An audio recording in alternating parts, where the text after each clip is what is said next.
We're live. How's everybody doing? We're live. It's NXT TakeOver 36, the final night of what is, I guess, just been a long weekend of events. We've had SummerSlam, we've had AEW Rampage, the first dance. We've had a lot going on this past weekend, and I will be honest with you, I am pretty darn tired. I slept maybe 3 hours last night. Maybe 3 hours. And not for the want of trying, to be honest though, in fairness, not for the want of trying, because I am one of these guys that, put it this way, if I had the chance to sleep in today, I would have slept in. I would have absolutely slept in. There is no doubt about it. I would have slept in significantly. But I got to sleep. And what time did I get to sleep last night? Like about 6 a.m., 6:30, and I was up by like 9:30, 9:30. I was doing a test stream, or trying to work out the kinks of the test I was going to be doing for United View later that day, which we managed to do. And somehow, I don't know, well, I do know how, I've managed to make it through the day, but you can't see it here.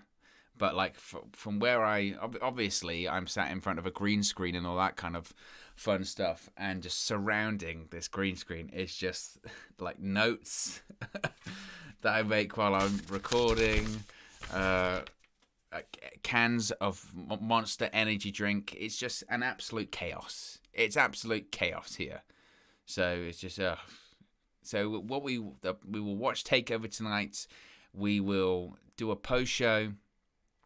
Then I will get some sleep, and what I will also do then is hopefully just tidy this all up tomorrow, because it's just such a mess. What's the phrase? Clean something, clean mind, I think. But I feel like I've already butchered that to death. How is everyone doing, though, by the way? How is everyone doing? I can see some chats already from before we went live. Darthor says, feels so bad for Kross, the main roster call-up. Ryan CFC says, great day, Lukaku scoring, spinning people, we put Arsenal top of the league settings. How did Man United do? Owen fam, ha ha ha ha. Wow, Ryan. Well, obviously Manchester United drew today. I don't know if you're aware, but yes, we did draw, and it was very disappointing. But to transition into a beautiful plug and segue there, if you would like to see my thoughts and reaction to Manchester United's 1-1 draw with Southampton today, you can do that by going to United View and checking out the post-match reaction show, which I think looked pretty damn good today, it must be said. So I was very happy about that. I think we're doing some really fun stuff there.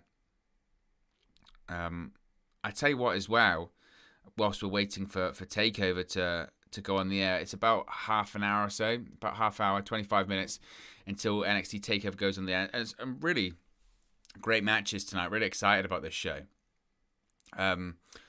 What is amazing, yes, that's what I was going to say. What is amazing is that last night's, the watch along did great last night. I think we had something like 17,000 views, which is still like mind-boggling to me, obviously. But last night's post-show, man, you guys turned out in droves. It was amazing. Last night's post show was the most watched post show I've ever done on the channel here. Something like 40,000 views in 24 hours, which is insanity of just us sitting here talking about wrestling. And yeah, amazing. I'm beyond thankful. I think we had the target at one point of getting to like 4,600 or something like that last night. Now we're at nearly 5,000. It's crazy, absolutely crazy. So I am honestly beyond thankful, and so grateful. And like I said, it blows my mind. It absolutely blows my mind. So I really appreciate everyone that has tuned in, subscribed, interacted with the videos, all that kind of stuff, and streams, of course, in the last couple of days or so. It really does mean a lot. It's like I said, it's crazy. And I've been a busy boy over the course of the last week or so. Writing features for Sports Keeda, and doing the video editing for Wrestling Inc. doing the streams and some other stuff for United View, and obviously doing this. It's a busy time, but I'm beyond thankful. I'm very, very happy right now, even though I am absolutely exhausted. It must be said. I was thinking that last night. As that as the show was going on and it was getting closer to like 5 a.m., I thought, this is going to be a late one. Because if the show ends and I know I'm going to do a post show for an hour, you're thinking already, okay, that's 6. Then I was thinking, okay, when did Man United kick off tomorrow? That's 2. And I knew that we had some tests to do in the morning as well. And I was like, oh, no, I'm going to be tired. I'm going to be really tired. But it's all worth it. It's all worth it. Bradley's here. He says it's because I say poo-poo so much. I do. I'm such a potty mouth, Bradley. It's terrible. What can I say? You're a bad influence on me. You're a terrible influence on me. It's interesting when it comes to NXT, which, of course, we are watching tonight, NXT TakeOver 36. It's interesting when it comes to NXT because in comparison, not that I do any of this for views or anything like that, because I do it just for the fun of, pro wrestling and watching it. I mean, I get pro wrestling's a niche thing anyway. But it's interesting, so last night, of course, was SummerSlam, big event, and lots of people tuning in, lots of buzz about it online, lots of buzz about it on YouTube, lots of people talking about it. And tonight for TakeOver, people will say the show is good, and it's a good card, and there'll be great matches, but the buzz, certainly on YouTube and online, will be nowhere near. It'll be nowhere near and non-existent, because that's just the state of the show at the moment. I mean, another peek behind the curtain, and this it's always strange for me as a wrestling fan when people that don't really follow wrestling or anything like that are aware of a big event that happened because they see it on social media or they see it on Twitter or anything like that. When I was doing the tests for the match reaction I was doing for United View today, and I was on the phone to Flex and Josh, and we're just chatting. I was like, man, I'm really tired. I've only been asleep. I only had 3 hours sleep because I was up till 6 doing the show. And they were like, oh yeah, was that for SummerSlam? And you're like, how did you know about that? And obviously they see it on social media, and you say, they're like, what happened? And I'll be like, oh, Brock Lesnar come back. They're like, oh really, Brock Lesnar, and all this kind of stuff. It just, it's always crazy, isn't it, when you speak to people that don't watch it, but they're aware of it. And you do kind of realize that the thing is with wrestling is that I think at some point in everyone's life, they've probably watched it for a period of time, or they're aware of it. And as someone that's obviously watched it for pretty much my whole life, you kind of forget about that it's just this weird phenomena. It's this weird phenomena that at some point everyone has watched. It's like a weird American version of EastEnders or something like that. It's the best way to describe it.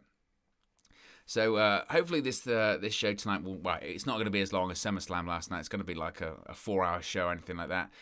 There's 6 matches announced for the show. We have a match on the pre-show, and we have 5 matches for the main card.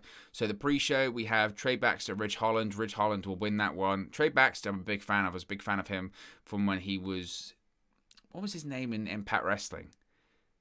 Cameron Blake Christian, I think his name was, maybe. There's Blake involved in there. Anyway, he was in Impact. He was very good. Rich Holland will win. Fellow Brit, he'll win.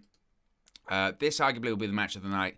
NXT United Kingdom Championship. It'll be Walter versus Ilja Dragunov. Walter's been the champion since, of course, April 2019. Yes, 2019. This guy has been champion for over 2 years. And I think tonight's the night that he loses it. They had a match earlier this year, which was the match of the year, easily, on an episode of NXT UK in BT Sport Studios in London, and they're going to run it back tonight. It's going to be even better because there's going to be a crowd there. It's going to be special. I think it's going to be match of the night, maybe even the match of the weekend. That's certainly a possibility. We have NXT Women's Championship on the line, Raquel González versus Dakota Kai. I think Raquel González wins this one, to be honest with you. NXT, and we'll talk about NXT in a second, but it's very hard to get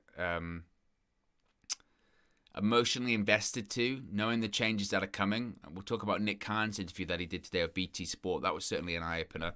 We've got the $1 Million Championship on the line. LA Knight versus Cameron Grimes. This is where Cameron Grimes will win the $1 Million Championship because, of course, if he loses, LA Knight gets the $1 Million Man Ted DiBiase as his butler as well, which isn't going to happen. We've got 2 out of 3 falls.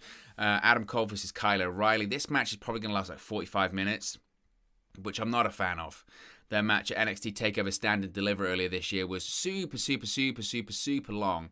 And I wasn't massive on that. But it'll be a good match. They'll have great matches. But my issue with their kind of matches, there is so many near falls and to the point where it gets ridiculous. But it will be a good match. And then, of course, finally you have the main event, which is the NXT Championship on the line. Karrion Kross defending against Samoa Joe. Samoa Joe's going to win this one because Karrion Kross is, of course, going up to the main roster. So, whilst it's going to be a good show, relatively predictable, doesn't mean it's a bad thing, of course. Being predictable isn't the worst thing in the world. But it's just a strange time for NXT. And Darthor kind of touches on that there.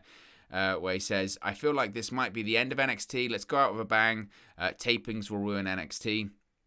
Well, we've kind of found out more details about this when it comes to that taping stuff. The reason they're having tapings over the course of the next few weeks is because they're making significant changes to the way that the Capitol Wrestling Center is actually built, physically built at the Performance Center. They're changing the setup, they're changing the set, they're removing out the plexiglass, they're changing a lot of things, the lighting, all of that kind of stuff they're changing. So that is probably going to take them, in reality, a couple of weeks to do. So they're taping it for a few weeks. So I don't know if they're going to be permanently taped going forward. It might just be for the next few weeks. Nick Khan did an interview today. Well, no, it might not have been today. It was over the weekend, actually. But it was released today with Ariel Helwani for BT Sports. Obviously, Nick Khan being the president of WWE and the CFO. Spoke about a variety of topics. Bit of a man of mystery, of course, considering that he came into WWE in August last year. And every time someone gets released now, we hear Nick Khan's name. Nick Khan's behind it. Nick Khan's the guy that ordered the hit, essentially. And so it was interesting to hear him talk. I think, in fairness, he spoke very well. I think a lot of the things and questions that he answered, I thought made sense. He's a business guy. You can tell he's a business guy, and a lot of the stuff he says does make sense. Some of the things were crazy. I think the whole, when Ariel Helwani asked him, should Raw be 2 hours instead of 3 hours? And his response was, if I could have it my way, I'd have Raw be 4 or 5 hours because we would make more money, because we would get paid more to do it. People saw that and they lost their minds and they said, oh my God, I can't believe it. I just can't believe, I really can't believe that Nick Khan wants Monday Night Raw to be 4 or 5 hours. He doesn't. It's meant to be, it's like a philosophical kind of response to that point of, if we could make more money doing it, I would do it because it's about making money. He's a business guy. So I thought, if anything, he came across actually pretty well in that interview. But the talking point for me from it was his comments on NXT, where he said that basically over the course of the next few weeks, we're getting a total rebrand of NXT, total revamp, complete overhaul, just from the bottom up, rebuilding the thing, going back to the old model of it being a developmental territory. It's going to be led by Paul Levesque, Triple H. I don't know how true that is in terms of Triple H will be running it, but I don't know if it was truly Triple H's idea. But he said that they wanted to move that attention or that focus away from people that have been in the industry on the independent scene and move it towards recruiting guys that like at the tryout that they did at Las Vegas this past weekend, and recruiting people from legitimate sports like the Olympics, like the NFL, like baseball, hockey, whatever, strongman competitions, and then they can mold them into the image that WWE wants them to be molded into. So that was basically Nick Khan discussing what to expect when it comes to the future of NXT, and it's going to be different. I think the big discussion point with that is, of course, that if I'm the USA Network, that's not what I paid for. If I'm the USA Network, I paid for a third brand, WWE's third brand, to be on Wednesday nights, and a decent amount of money for it. Not the money of Raw or SmackDown, but I paid a decent amount of money for it. And when it comes to a developmental show with less recognizable stars, isn't truly what I was paying for, what I asked for. So if I'm USA Network, I think I would be a little bit frustrated with that. And I wouldn't be surprised, to be honest with you, whenever the contract for NXT comes up on the USA Network, I wouldn't be surprised if the USA Network said, you know what, we don't really want it, actually. And it goes back to being on the network. And if it goes back to being on the network, or Peacock, rather, and it's a 1 hour show, maybe that's the best thing for it. Just completely from the ground up, just completely start from scratch, start over and do something different, you know? So I wouldn't be surprised if they go in that direction there. We'll do a quick check on how many subscribers that we've got. We're currently on 4,830, which again is crazy considering what we were on yesterday. I can't remember. We were on something like 4,500 or something, and now within a day we've gained like 330 subscribers. Again, comes from that SummerSlam post-show stream, which I think's got like over 42,000 views right now, which again is just amazing, absolutely amazing. I'm so thankful for it. Truly, I am absolutely so thankful and so just floored by everyone's support recently. The channel's growing great, and it's very exciting time for pro wrestling in general, to be honest with you. So I'm very excited about where this channel is going and what we're doing for a lot of things. Like I said, you can catch my features on Sportskeeda. Just find my profile on there. I'm a terrible feature writer, though. I'm really selling my work there. I did submit one, though. I've submitted one. Hopefully, it'll be published in the next day or so. About former WWE stars that CM Punk could face in AEW. I've got some other ideas that I'm hopefully going to be writing tomorrow. Of course, you can see my stuff on Wrestling Inc. as well. Do all of the thumbnails, the graphic design for them, and some videos too. And obviously you can see me on United View. I don't know. Speaking of United View, I don't know if we're going to be doing. I don't know what the show's called. It was going to be called the Sunday View, where basically all of us were on at the same time, like a StreamYard deal. We did that last week, and it was great. I think it's probably like one of the best streams we've done. And it was a lot of fun. It really was a lot of fun. I don't know if we're going to be doing that again tomorrow. I hope so, but I don't have the answer for that one. United Fan TV, Bradley, says, Owen, do you think Martial would be better on the bench for United or as a random cameo on one of these pro wrestling shows? I think they'd be just as effective. Probably just as effective. I was not thrilled. I was not thrilled with Anthony Martial today. I think he. Look, I saw that. And this is the great thing. When it comes to that, like anything, it's all opinion at the end of the day. I saw some people that were very much like, he didn't get a lot of service, and he should have got better service and all that kind of stuff. But in reality, he needs to do more for me. He needs to do more. Dan Davidson says, yes, will they fresh start with all out, come on everything? I have no idea. I mean, it's not bad, Bradley, that one. It's not bad. It's a bit of a tough one, that for you. A bit of a tough one. Bit of a reach. We've got about 12 minutes until NXT TakeOver 36 goes on the air. I thought we would get a match on the pre-show. I don't know if we did. I mean, so we're about 12 minutes. Unless they literally do it right now, maybe they're not going to do it. But I did think they had a match announced. According, it says here that they do have a match announced for the pre-show. Again, whether or not they stick to it, time will tell.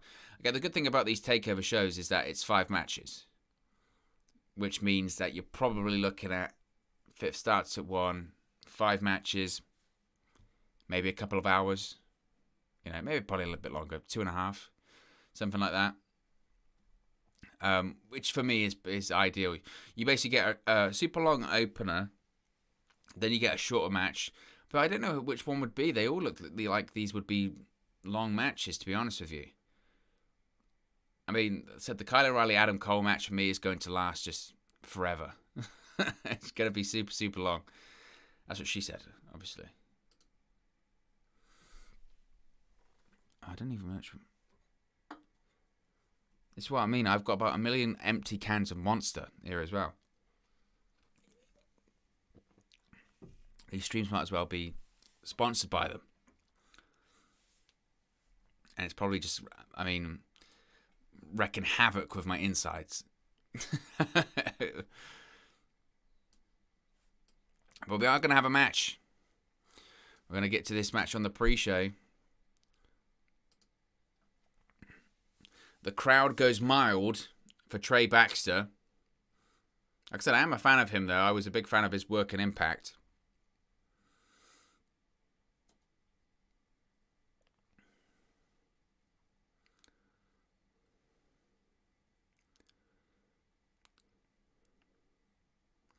Like I said, I always find it interesting now as well when it comes to... it's always interesting when it comes to like the talent now that comes out for NXT, because I always think to myself now, like, are they part of this new philosophy? Do they fit in with this new philosophy of what NXT or WWE are looking for? Bradley says, yes, Owen, a Sunday view tonight would have done excellent views. Again, I think obviously I think the plan is that it's always going to be like the day after a match. So we might do it tomorrow. I don't know.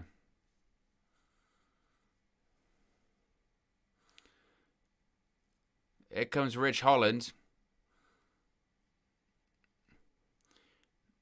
Ridge Holland had one of the most brutal injuries ever.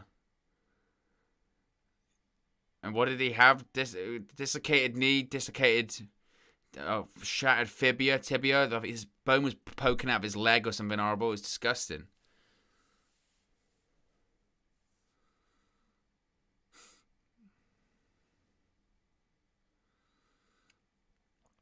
I recognize that song from somewhere as well. I've definitely recognized that song from somewhere.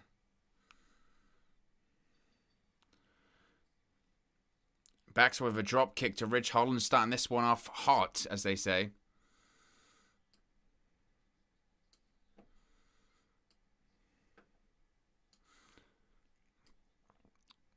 As far as cameos, I have no idea. It's Flex's car. He holds the keys. Shout out to Flex, who was on Sky Sports as well this week, which is amazing, by the way. Belly to belly by Ridge Holland.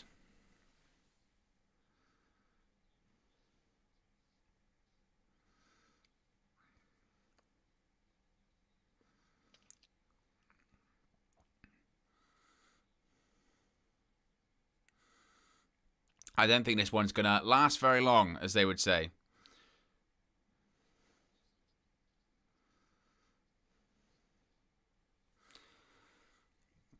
Holland charges in the corner. Oh, big clothesline by Baxter. Oh, big kick to the face of Holland as well. It's going to hit them. Oh, handspring kick. That set that they've got is pretty good.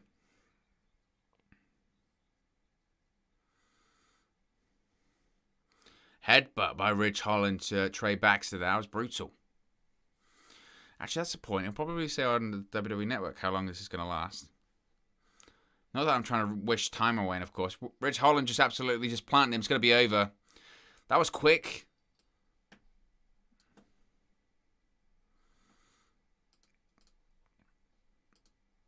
I'd probably say.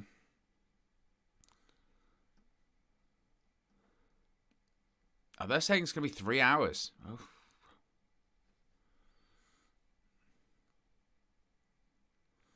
I mean, still 4 o'clock. 4 a.m. is better than 6. Can he say that? Can he say that, Ridge Holland? He just says this is what happens when someone thinks they've got the bollocks big enough. Can you say that? Can you say that? I don't think I can on this channel. He just said it on the WWE Network. That's the thing, though. That's one of those words that people in America, I don't think, understand. Like, that's a proper swear word over here.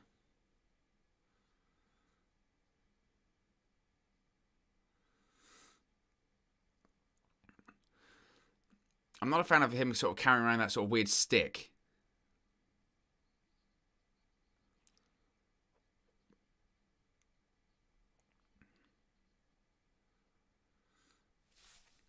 I like the way they sort of shoot that. They should do that more often. They should have hosts of the shows and then commentators, where you have them, people, have the matches in the ring, all that kind of stuff, and it always goes back to the hosts, with the ring being there in the background. I think that's a good presentation.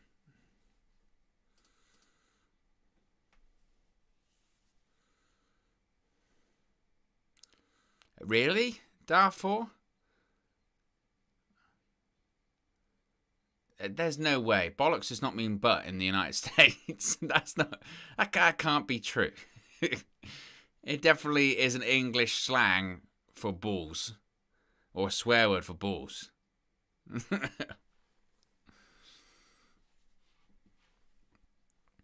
Samoa Joe, of course, wrestling tonight. It's his first match in about 18 months. First match in 18 months. I mean, I want to say it's a shame that it's in NXT, but it kind of is a shame that it's in NXT. I wish it was in something a bit more, substantial.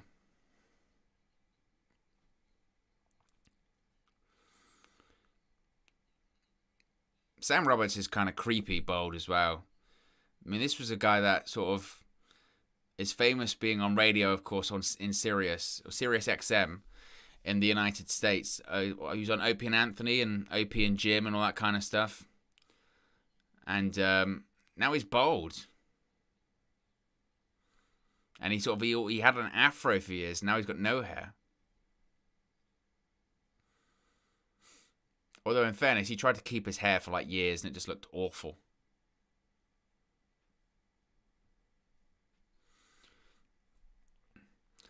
Darth Thor says, think Cole's last match in WWE tonight. Definitely a possibility. His contract expires, I would guess his contract expires tomorrow. They said he signed a short-term deal to get him through SummerSlam. I would think that he probably his contract expires. Whether or not he signs a new deal, whether or not he goes to AEW, conceivably, we could have an episode of Dynamite on Wednesday that features CM Punk's first Dynamite appearance, but also Adam Cole's debut AEW appearance too.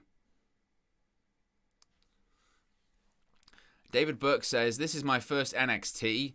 It's got to be better than SummerSlam last night, right? This is what I find quite interesting, to be honest with you. I've seen a lot of people say that SummerSlam last night was terrible or it was rubbish. I don't know if I necessarily agree with that.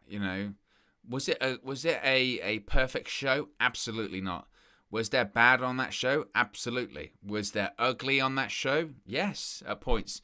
But there was stuff on that show that was good. I mean, let's make no mistake about it. I know maybe it's fun to say it's a terrible show, but the main event was very good. John Cena, Roman Reigns was very good. Super slow start. I mean, oh my goodness, that match was at a snail's pace earlier on. But it was an excellent main event. Edge versus Rollins was excellent. I really enjoyed that match. I enjoyed Damian Priest versus Sheamus. There was the RK Bro match was good. But I thought it was a good show. A good show. I thought it was good in parts, but there was bad parts. There was certainly no doubt about that.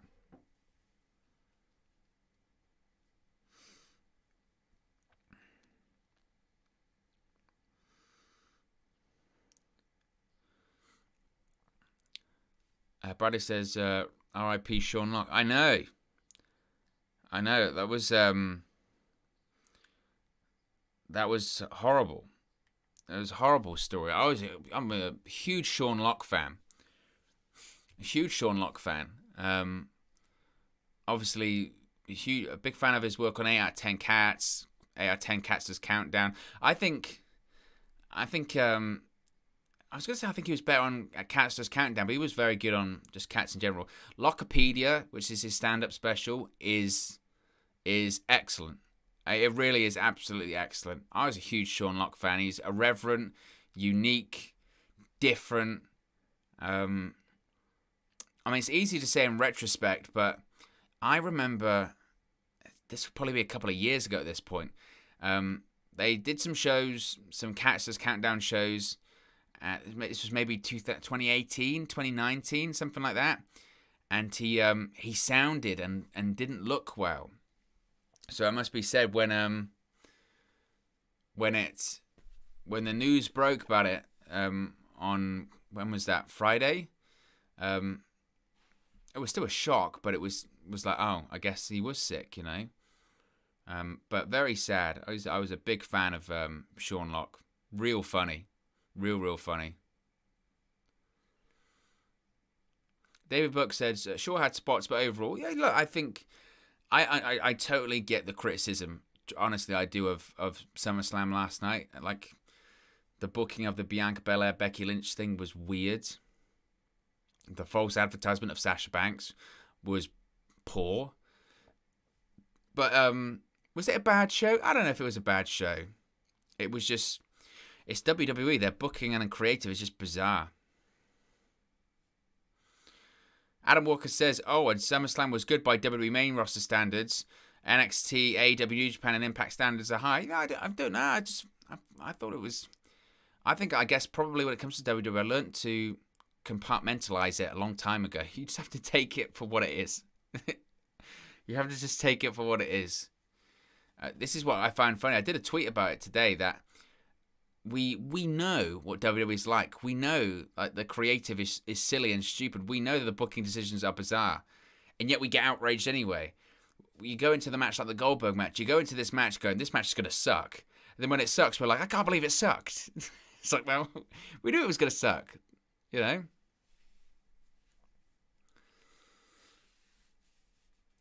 Jonathan says from Brazil. Is that where you're watching from? You can let me know in the live chat where you're watching from. We had some crazy countries last night when we were watching SummerSlam.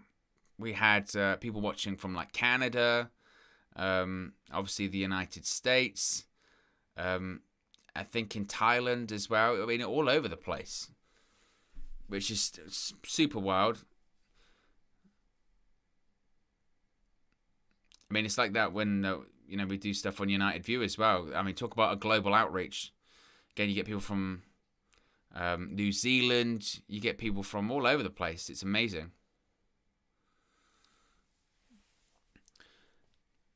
But be sure to smash a like on the video as well, or the stream, by the way.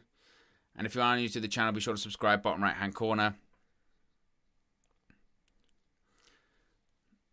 But like I said, there won't be, because this is NXT, there won't be enough people. There won't be as many people rather watching as was last night on SummerSlam. So we can have a bit more of an intimate stream tonight. We can have a lot of questions. So if you've got any questions or got anything you want to talk about, put it in the live chat. We'll talk about it as we watch NXT TakeOver 36. Maybe the beginning of the end of NXT.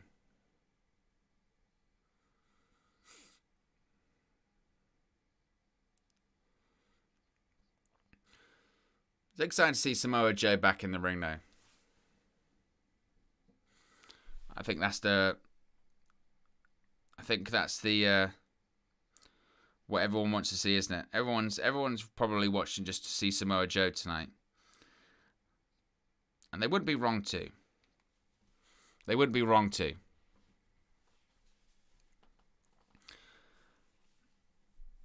Adam Walker says, you take the good and you take the bad. You take them both, and there you have the facts of life. Ted's banned on Scrubs. You know what? Adam? I've probably seen like maybe 2 episodes of Scrubs. I think I tried to start watching it. This is a while ago. I think it was on like Netflix, and I tried to watch it a few years ago, and not that I couldn't get into it, but just couldn't persist with it. I've been watching The Sopranos a lot recently because there's that Many Streets of Newark film that's coming out later this year. So I've been watching that. Fire and a Storm says, I'm back tonight. Glad to have you with us. Lion 2012 says the Bianca Belair Becky Lynch ending took the energy out of the show. Another big reaction move to CM Punk and AEW. I like Wednesdays anyway. Well, I don't know if Becky Lynch returning was a reactionary move to CM Punk. Possibly Brock Lesnar was. I think Becky Lynch's return was a reactionary move to Sasha Banks not being there. Bradley says Sean Lock was so good because he found the funny in everything but avoided dividing everyone with politics and personal opinions. Sean Lock's comedy, you're right. He didn't really touch on politics that much. He just looked at, it was just unique stuff. It was just like, they like said, what's have you ever showed your sensitive side? And he said twice, once to my wife, the other time, I let a horse go by or something like that. It's just silly stuff. It's like, what's the most, satisfied you've been coming home to a fresh mousetrap, a filled mousetrap. It's tremendous stuff. $1 Million Championship match is going to be first. Here comes WWE Hall of Famer himself, the $1 Million Man, Ted DiBiase. The guy's nearly 70.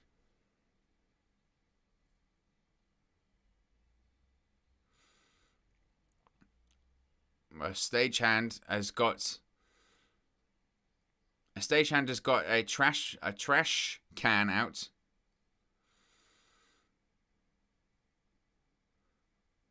Here comes Cameron Grimes.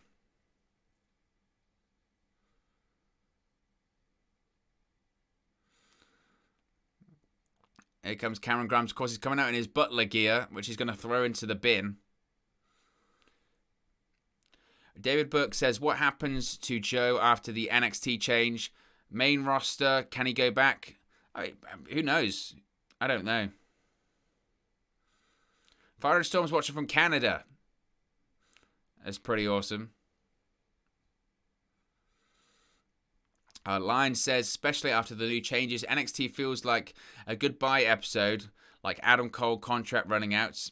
It's absolutely a possibility that it's for Adam Cole's final match tonight.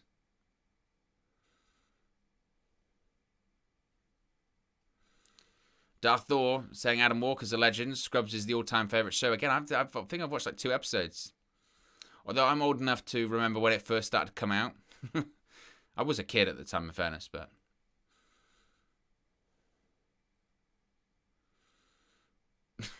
Bradley. Let's do a poll. Who leaves? We did the polls last night. It was actually quite fun. If polls are fun, it was quite fun. The poll. I suppose if I'm thinking that polls are fun, then I need to get a bit of a live. Who leaves as $1 Million champion?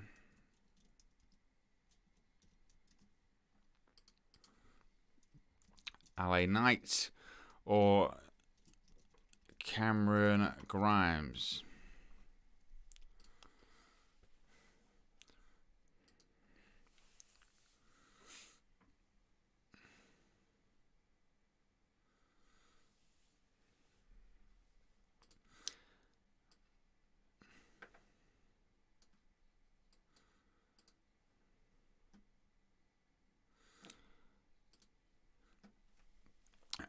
But LA Knight's out in the ring. He's holding up his $1 Million Championship.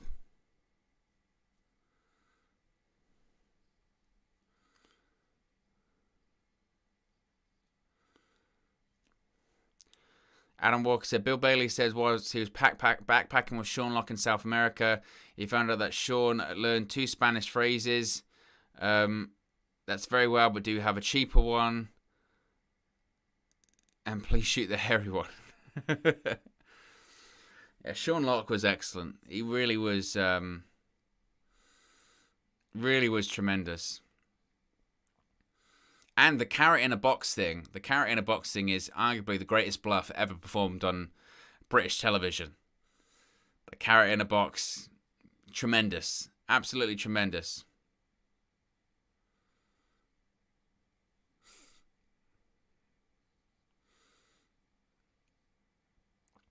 But the $1 Million Championship is on the line. It is the same $1 Million Championship that Ted DiBiase held in the 1980s. David Burke says, I'll take the crypto guy, even though he's buying up all the video cards.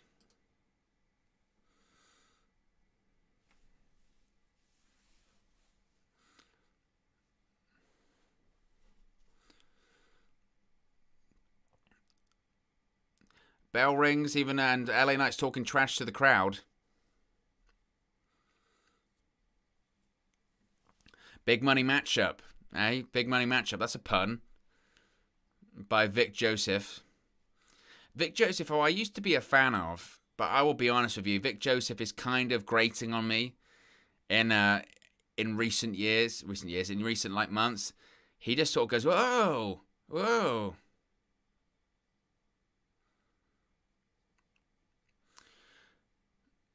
Adam Walker says, greatest bluff, did you ever see Brass Eye? I tell you what might be up there with the greatest bluff, actually. Obviously, is Sean Locke's carrot in the box situation, but also that was very good in terms of being the greatest bluff. Was you ever see the show Golden Balls with Jasper Carrot? And when you did the Split or Steal at the end of it, he did Split or Steal, and there's an episode where this woman and the guy's in there, and she says to him, "Look, I'm gonna split because." The situation is, if one of you splits and the other one steals, you steal all the prize money. If you both split, of course, you split it in half. If you both steal, you lose it all. She said to him, look, we've come this far. I've got to have the money for like my family and all this kind of stuff. I'm splitting with you. I'm telling you I'm splitting with you. And I'm like, okay. And she steals from him. And her face, she's like so honest, and she just goes like into pure like evilness straight away, and it's the most crazy thing.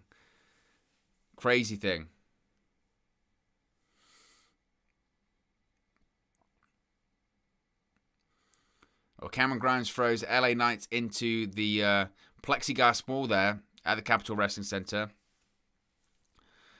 Bradley says, do you know Patrice O'Neal, Owen? If not, you really need to invest some personal time in his legacy. A lot of today's best comedian, considering the best of all time. The name does ring a bell. Let me see if I recognize his face, because I do get this quite a lot. Patrice O'Neal.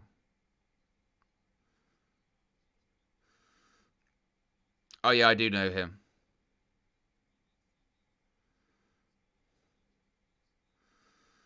What did I see him in? See, now I'm in a bit of a loophole, because a rabbit hole rather, because I'm meant to be doing a watch along. I'm looking at his filmography. That's where I recognise him from. He was in The Office. He was in a few episodes of The Office. He's part of the Warehouse crew. Adam Walker says, I tried watching Golden Balls. It reminded me of Shafted, Robert Kilroy's 6-game show. I never saw that. I like Golden Balls though. It was good. I was having a discussion the other day when it comes to like, it's weird now because people still try and get like Saturday night TV. They still try and have like a game show, and they're so outdated. The times when game shows work now in the UK is like late afternoon tea time weekly game shows like The Chase, or was it Tipping Point or whatever. Yeah, they're the shows. But even then, like today, like, you know, those sort of tea time game shows aren't as good anymore. I'm trying to think like what was one of the better sort of tea time game shows back in the day. I mean, I used to always like Deal or No Deal.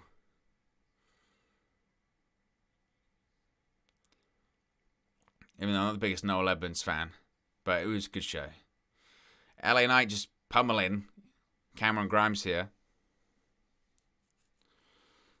Bradley says he died young of a stroke, but his limited work is incredible. Elephant in the Room, his special was amazing. I tell you who I am a big fan of, and I found more out about him in more recent years. He passed away a while ago. Mitch Hedberg. You ever seen Mitch Hedberg stuff? I'm not the biggest one-liner comedian guy. I don't. That's not my thing, or a joke comedian. But Mitch Hedberg jokes are incredible. Mitch Hedberg, yeah, his one-liners are amazing. Cameron Grimes crossbody. LA Knight kicks out at 2.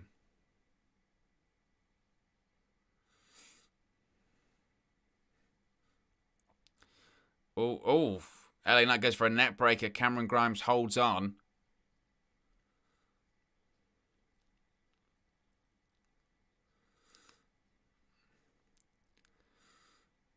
LA Knight goes for a cover. Cameron Grimes, kicks out.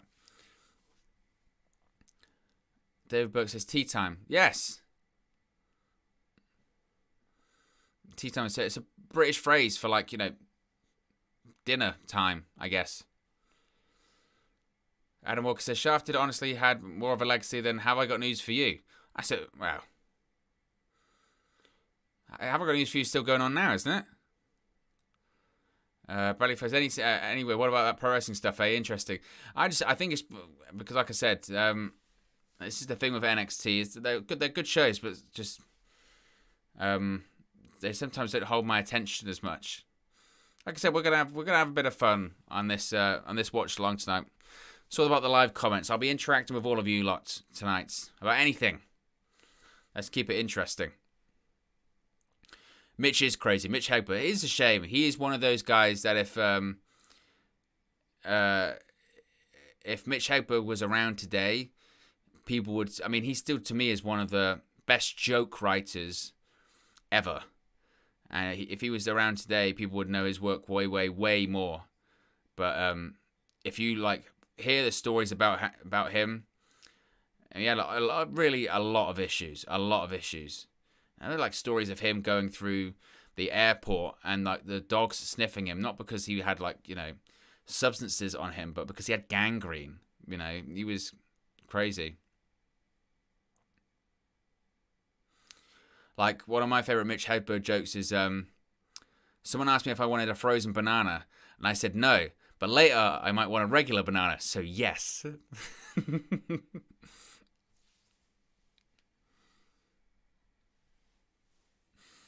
They're so silly. Well, that's what they were. They were so silly, but they were just tremendous.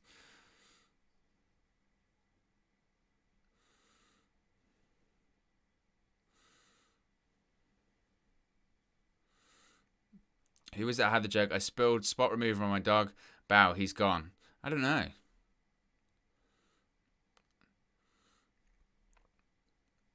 I used to my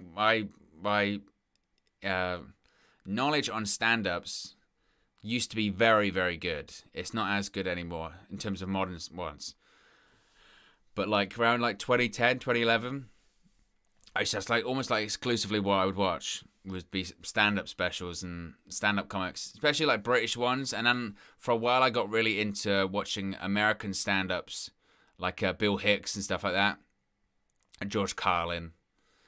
They're obviously those great ones. Bill Hicks is amazing. There's a Bill Hicks special. It's the last one he did before he died. I mean, he died when he was in his 30s, which is crazy. But the last one he did when he dies holds up perfectly today. It's so good. It's the same one that he did when he got banned off Letterman. Exactly. That's the Mitch one. That's the best lines. I still do, but I used to too.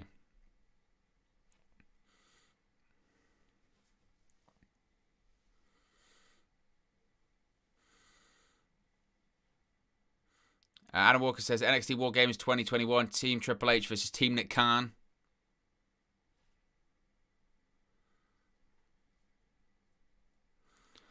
Darthor, Bill Burr.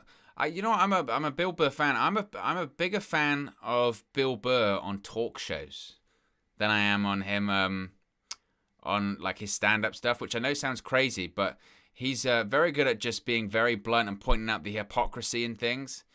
And his stuff on when he's on Conan and stuff like that is tremendous. It's really good. Really good.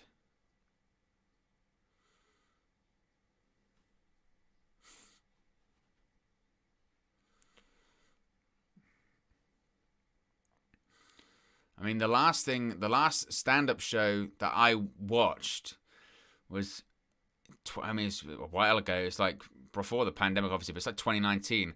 I went to watch a Bulldog by LA Knight. I went to watch Ricky Gervais do a warm-up show for his tour.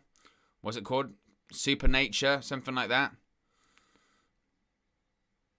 Oh, a version of like a KOD by LA Knights. Cameron Grimes kicks out too. Yeah, I watched a warm-up show that Ricky Gervais did of that supernatural show, or supernatural show that I don't even know has come out yet. I know it was going to be a special for Netflix. I don't even know if he recorded it, because I think he was going to record the special in like 2020, and I don't even know if it came out. But yeah. So I watched that live, and it was tremendous. It was very, very good. And because to be honest with you, like with Ricky Gervais' stand-up stuff, I think it's good. But I must say, I think his best stand-up special is his first one, Animals. That's the best one, because he was really dialed into like the office humor of that time. Oh, Cameron Grimes kind of landed on his head. 2, kick out. Oh, the referee was going deliberately slow there. If you know Bill Burr, you should know Patrice O'Neal. I did know who he was. I didn't know. I recognized the name, and once I saw the face, I did recognize. But I haven't seen a lot of his stand-up. I'll be honest with you. Oh, you should do a general chat stream. I know. I'm just not. Well, that's what these kind of watch-alongs are. Just, you know. It's 1:20 in the morning on a Sunday. This is just the world that we're living in right now. And this is what it is when I've had like 3 hours of sleep over the course of like 3 days. We'll just talk about our favorite stand-ups and stuff like that.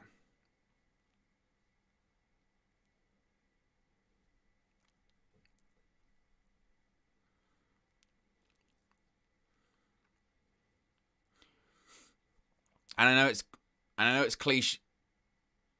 I know it's cliche as well, but like, I haven't heard some of his more recent stuff, but I was a big Frankie Boyle fan. Like, I liked Frankie Boyle stuff and Mock the Week, and I didn't like it when he went super, super, super dark, if that makes sense. I felt like he got to a point where he was purposely saying crazy stuff to be notorious, but he did a stand-up special called like Prometheus or something like that, which you can probably find it on like Spotify, and that is really good. I think that's probably like his last stand-up special, Prometheus. It's very good. Oh, German suplex from the top rope. Cameron Grimes has landed on his stomach. This might be it. Cover 2. Oh, kicks out. Referee's got the gloves on, which means there's blood somewhere. Adam Walker says, if you think Ricky Gervais is something, I'd love to know your reaction to Trigonometry by Konstantin Kishin and Francis Foster. I recognize their names, but I haven't not seen it. Gervais is underrated because that's unpopular, but he is a genius. The thing is, like, with Ricky Gervais, fundamentally, he changed like sitcom. You know, he brought that. Yes, the whole documentary style thing had been done, Spinal Tap and all that kind of stuff. It had been done. We're not saying that it hadn't, but his influence is that he did that sort of mockumentary style stuff for comedy, and then so many people have done it since. Like, you look at, obviously, Parks and Rec is made by the same people that did the US office, but you look at like Modern Family and all that kind of stuff. You know. All of that sort of stuff. Ricky Gervais is a huge influence. I think some way along the way, Ricky Gervais maybe believed his own hype a little bit and got a little bit like, not pretentious, but kind of he tapped into all of his stand-up was about being famous and fame. Even one of his stand-up things is about being famous. But like, for instance, is he going to kick out? Oh, Cameron Grimes rolls through. He's got the $1 Million Dream locked in.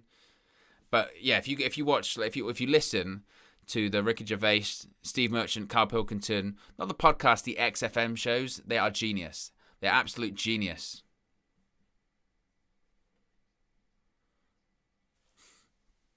Ooh, Cameron Grimes goes into the middle turnbuckle. LA Knight gets out of the $1 Million Dream.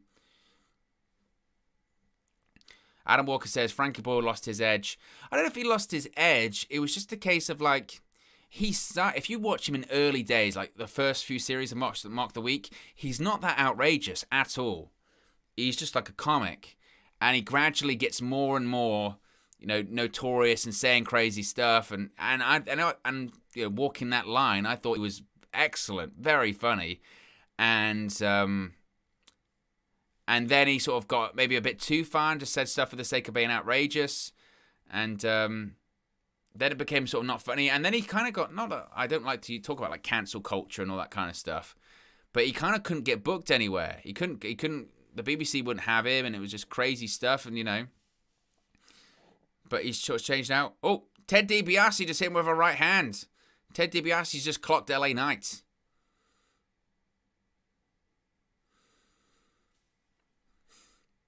Again, RIP Sean Locke. It's an honor that your name is being mentioned with the other names we were talking about. Oh, $1 Million Dream by Ted DiBiase. Ted DiBiase with $1 Million Dream.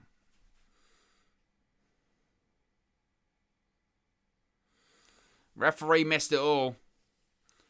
The Tiger who came for a pint. That is unbelievable. It's a tremendous bit. To the moon. Oh, cave in by Cameron Grimes. This is going to be it. Cover. 2, 3. Cameron Grimes wins. And he's the $1 Million Champion. Cameron Grimes wins the $1 Million Championship.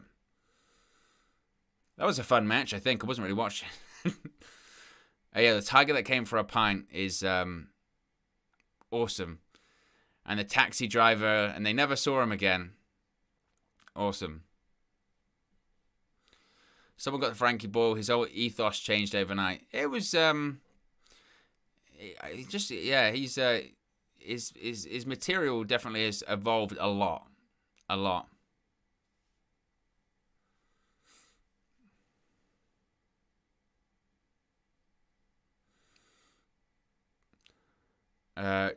Ricky Gervais channeled the genius of Laurel and Hardy into an office drama about a paper company in Slough, and it's now an all-time classic. Genius.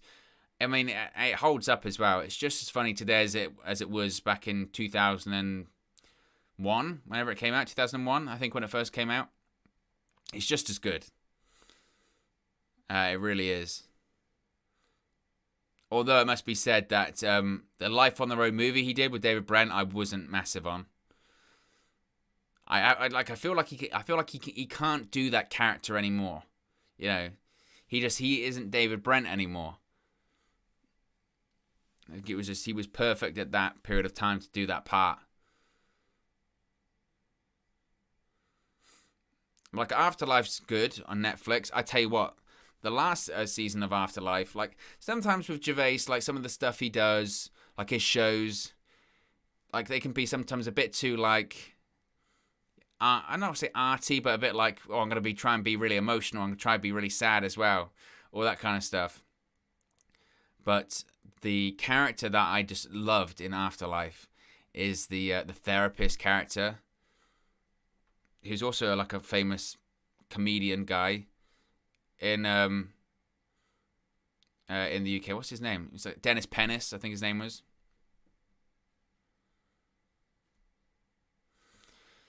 But Cameron Grimes wins.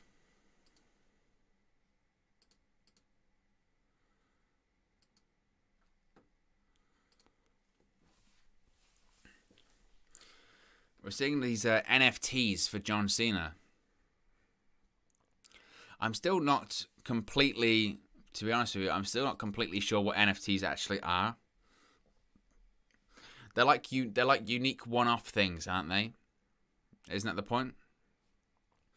They're like unique. You can't purchase them again. I don't know.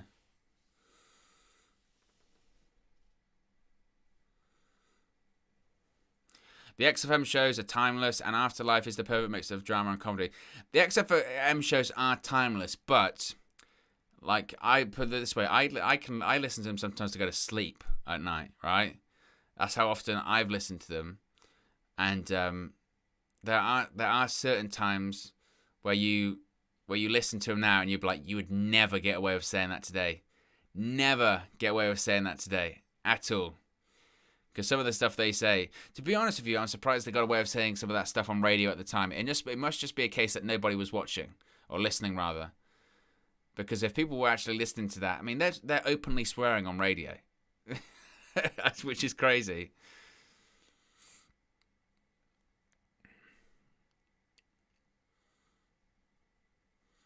Adam Walker says, you're right, Gervais is now the person who puts Hollywood in its place.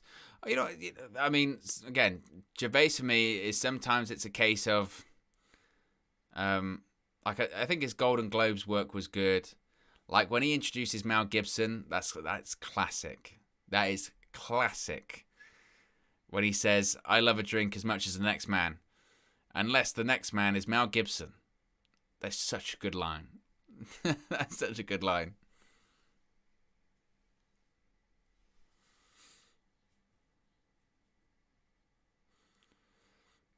Looks like the next match is going to be for the NXT Women's Championship.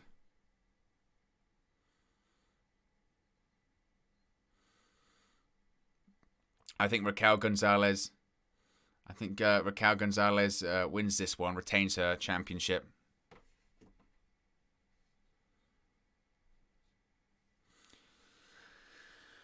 You'll never get away with that today. A damning indictment on today's comedy. I guess that's the thing. The thing is with comedy, with anything, is that the goalposts always move and change, don't they? And it's about finding ways to poke and prod it and not step over the line and find humor in whatever. The issue is that the line is a lot thinner than it used to be.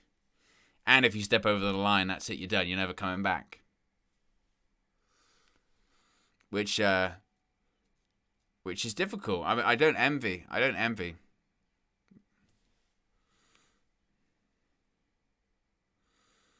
What I like about it, though, with like stand-up is just the difference between... Obviously, there's a difference between like obviously British and American stand-up, but just the way that they do it and like the circuit over in America. Like I'm kind of fascinated with American stand-up and the history of it. Like I like, for instance, say with like Sam Kinison. I like Sam Kinison's, like obviously his first like couple of albums, which are peak. The ones after him are terrible, absolutely terrible. But pretty much nothing Sam Kinison, if he was around today, nothing he says on those albums would fly at all. But those first couple of Sam Kinison albums and specials, HBO specials, whatever, are genius. And like the story of how he sort of came to be, and then like the Comedy Store and him stopping the Comedy Store owner Mitzi Shore being attacked, which led him to being one of the hosts, which allowed him to cut off all comedians after midnight and go long and work on his act. All that kind of stuff is great.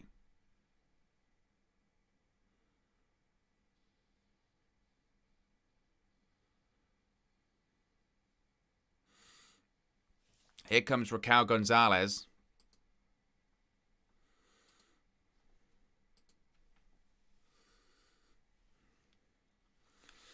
David Book says it's a crypto thing about those NFTs. Yeah, it's about, isn't it? I think it's about unique things that only you own and all that kind of stuff.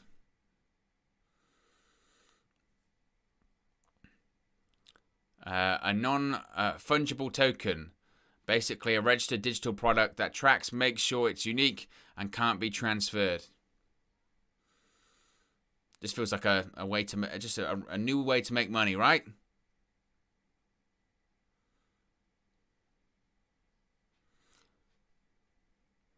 It's like the blockchain of crypto. It's a digital autograph or pictures on the net. At least that's what I hear for an NFT. Thing is, when anything's like unique, if it's like, you know, memorabilia, if you will, I want to be able to physically, you know, hold that, you know, whether it's like, that's why, like, say, like wrestling memorabilia is so popular because, for instance, if you own someone's like ring gear, or you own like, say, like the Undertaker, or I own that Undertaker's hat he wore at WrestleMania I don't know, 20, that's like a big deal. That's a big deal to own that, and it's a one-off, and it's from that night. That's my kind of like, you know, memorabilia and stuff that I would want to own.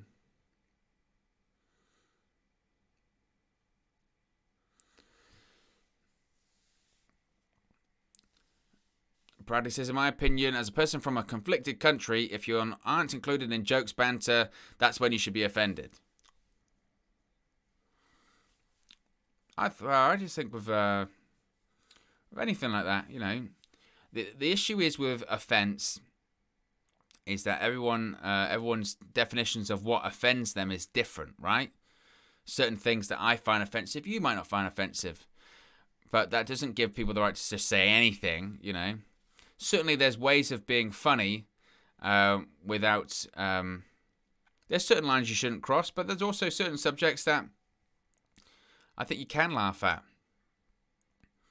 And realistically, you can find the humor in anything.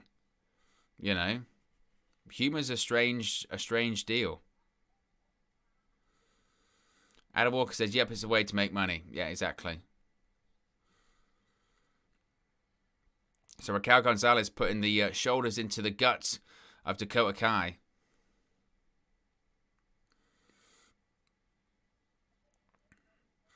Kai with a bit of a head scissors on Raquel González.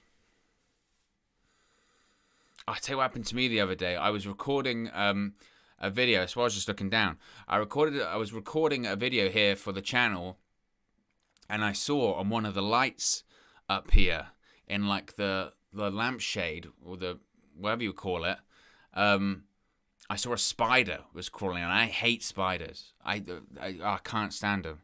And I saw a spider, but I was recording, and being the consummate pro that I am, I thought, well, I can't stop recording, even though there's a spider here. So I just carried on recording, and then next thing you know, I look up and it's gone, and I haven't seen it since, and that bothers me. Oh, Dakota Kai just nearly landed on her head. Raquel González tried to lift up Dakota Kai, and she nearly just dropped on her head. I thought she nearly broke her neck. Dakota Kai's got like bright pink hair. I didn't do a poll. I thought I got rid of that poll.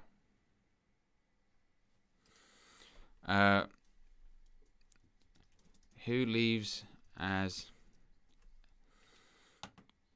You can definitely tell by my topic of conversation that I'm feeling pretty tired tonight. Who leaves as NXT Women's Champion? Raquel González or Dakota Kai?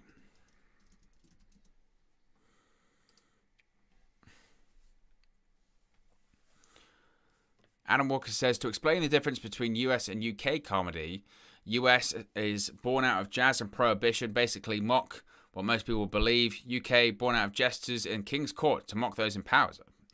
It's very deep and philosophical.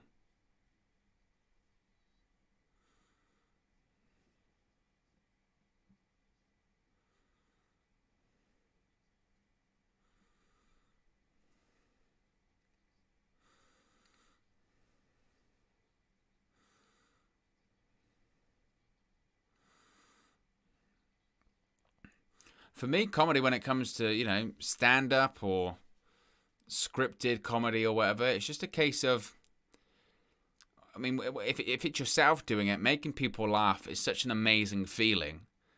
It truly is. I'm so in awe of, you know, stand-ups. One, for the bravery, but two, for the, you know, the genius to think of funny things. And also just watching something that's funny, it just makes you feel good, doesn't it? It just makes you feel great.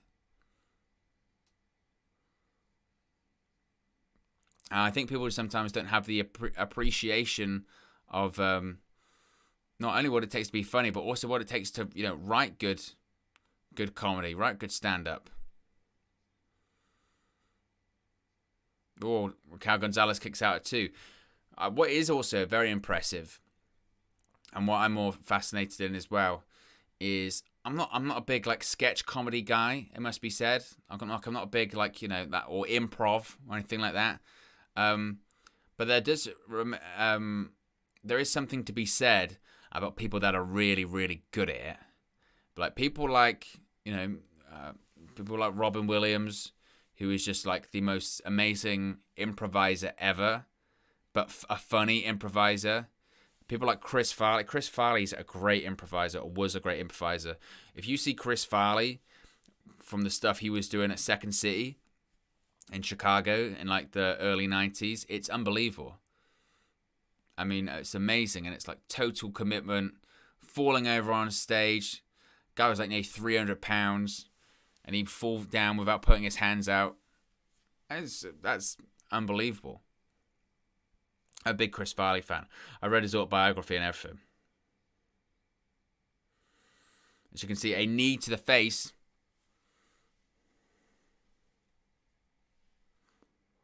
Adam Walker says, it does make you feel great, but unfortunately comedy will take a back seat to CM Punk returning in AEW when it comes to feel-good moments. Well, it's an unbelievable moment, isn't it? I've probably watched that moment like, gosh, I've watched that CM Punk return like 50 times or something like that at this point.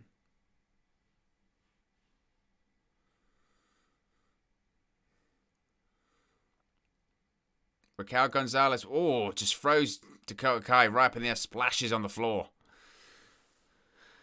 Bradley says, no, but nowadays, quick wit goes underappreciated. Whose line is it anyway? Is phenomenal, but it wouldn't work nowadays. Like I said, I'm a, improv or the ability to have a quick response is great. I was a fan of whose line is it anyway. Obviously, the problem is if you try and watch like the UK version of it, it's very outdated at this point. And they've tried to bring back versions of that kind of thing a couple of times with it. Hugh Dennis had like a version that was like fast and loose or that kind of thing. It was with the same people. The Who's Line US version was actually pretty good though. Like Ryan Styles and Colin Mockery are very good. Like the bromance of Ryan Styles, Colin Mockery is tremendous. Colin Mockery is an unbelievable improviser. Bradley says, I'm going to go very soon. Quick question posed on my stream earlier. What's better, Anchorman or Step Brothers? This is an easy answer. And the answer is Step Brothers. It's better. Easy, easy, easy, easy. Adam Walker says, did the US version of Whose Line come back with a new host 2 years ago? Yeah, Aisha Tyler. Yeah, Aisha Tyler came. They brought it back. It was with the original cast. It had Ryan Styles, Colin Mockery, and Wayne Brady, but it was with Aisha Tyler. It was okay, but Drew Carey was a very good host for it. You can see Raquel González hit a big power bomb on Dakota Kai there.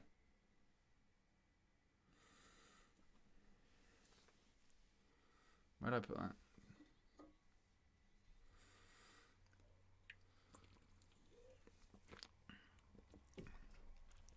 Dakota Kai just kicked to the back of the head. Or the back of the shoulder blades again.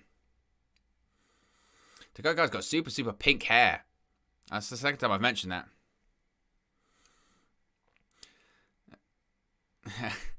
Unmod me, please. Anchorman is superior. I'm disgusted.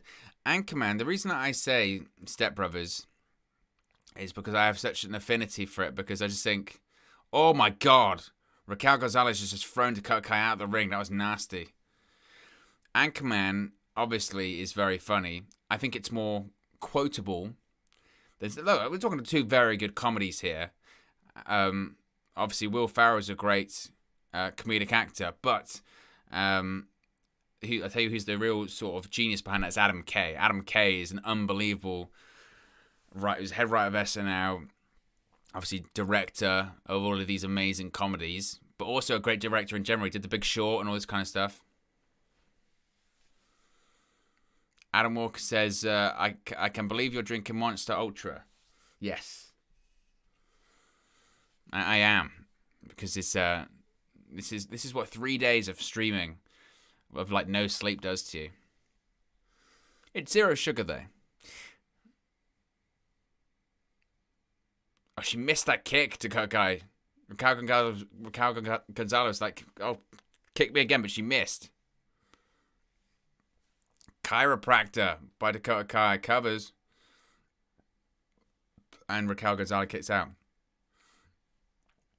But I do like that Monster Ultra. I do find it funny though. It's like, it's zero sugar. That's good. Not just about like the ungodly amount of caffeine it contains. There's that one that I had recently, and there's like an apple one that's zero sugar as well. That's pretty good. There's like a rip-off. There's like a rip-off one. There's like a rip-off one I think is a good one. Adam McKay.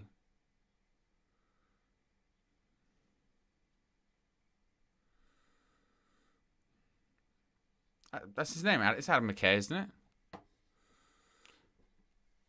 Go to bed, your opinions are failing you. It's right. I'm doubting his name is right now.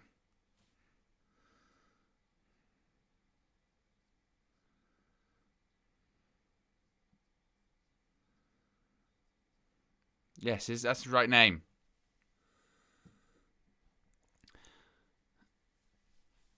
This is what 3 days of streaming does. It is. I'm Doug Stanhope. That's what I drink. I'm Wes Mantooth. I drink zero sugar. I drink zero sugar Monster Energy Ultra. Can't even talk.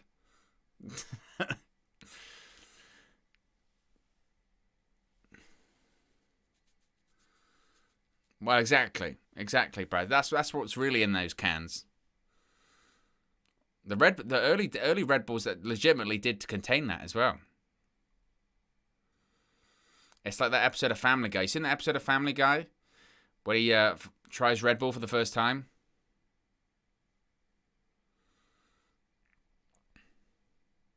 Did I say Adam K? No. It's it's nearly 2 a.m. in the morning, and I've slept like 3 hours in a couple of days. Yeah, In terms of the knockoff, we think of Relentless or Rockstar. It wasn't either. It was like one of those ones. When you go into like one of those, they're called around here. They're like Heron food stores, and it's like just some obvious copycat of Monster, but it's not an actual brand. They did a version of it, and it's exactly the same. It's very good. Boo! Bomb from the second rope by Raquel González. This will be it. And Raquel González wins, retains the NXT Women's Championship. 60% of the time it works every time. It's very true. I would have drank milk, but it would have been a terrible day for milk. And watching this match, I feel like I'm in a glass cage of emotions?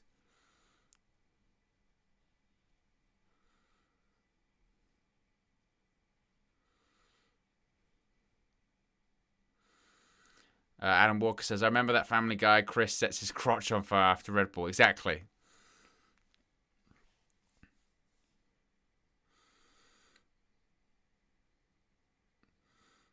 What do they call it? Conjona bomb from the second rope by Raquel González. Gets the victory. Retains the NXT Women's Championship. Who does she face next after this? I'm trying to think of who that challenger would be. I don't even think who that would be at this point.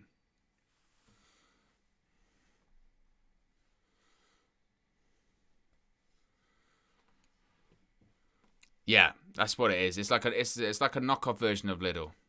It's what it is. So what matches do we have left? We have 2 out of 3 falls. The NXT Championship and Walter versus Ilja Dragunov. What's this? Who's interrupting Raquel González? Oh, there she is. It's Kaylee Ray. Kaylee Ray, former NXT UK Women's Champion.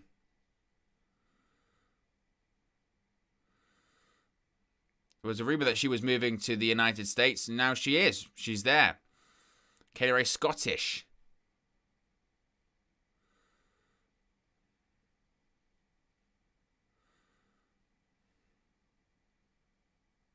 So I guess that's going to be Raquel González's next opponent.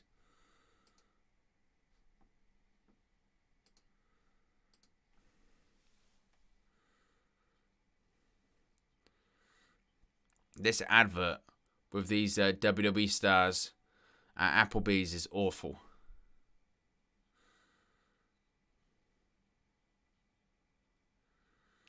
And Natalya as well is arguably like the worst actress ever. Bradley says Step Brothers is excellent, but it pales in comparison. Pales in comparison like white dog poo.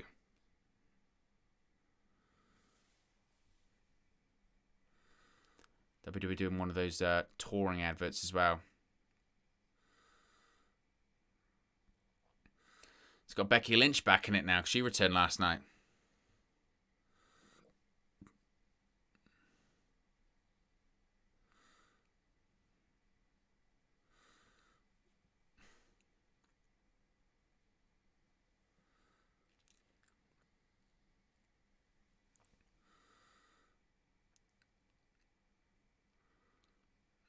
Be interesting when is WWE doing a UK tour soon? I think it's like next month actually.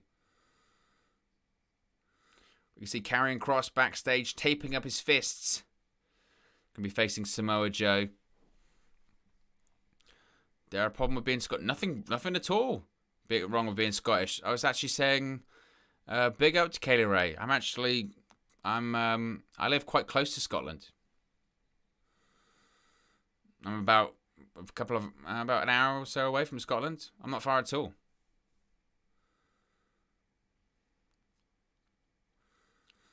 Well, NXT UK Championship Match is next. This is going to be a good one.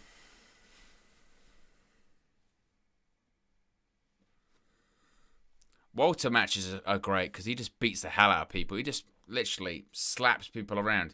Like the whole point of like pro wrestling is that you have these matches, and obviously it's choreographed fighting, but Walter just beats people up for real. Of course, Walter as well hasn't actually lost since signing with NXT back in, again, 2019. His only pinfall, of course, was at SummerSlam at Survivor Series in 2019.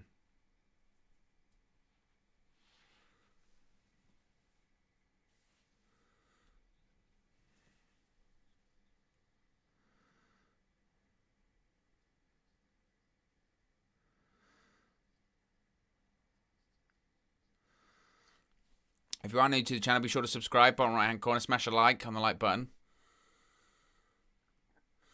I hope Nigel McGuinness is doing the commentary for this. I like Nigel McGuinness. I like Nigel McGuinness as a wrestler, but also like him as a commentator as well.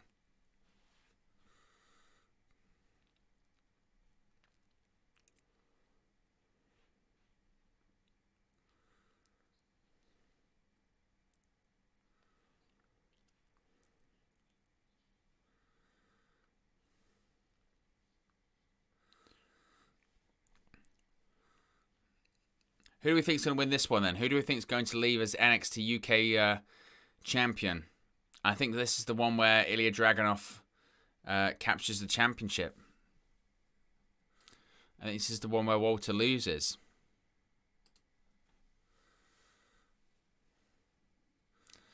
Ilja Dragunov's unbelievable as well.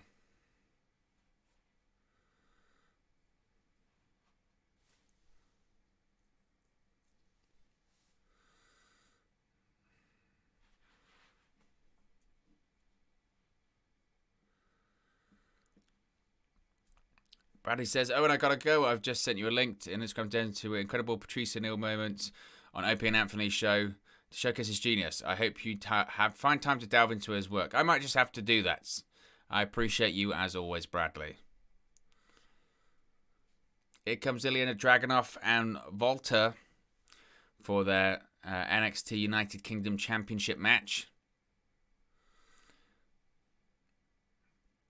Here comes Ilja Dragunov himself.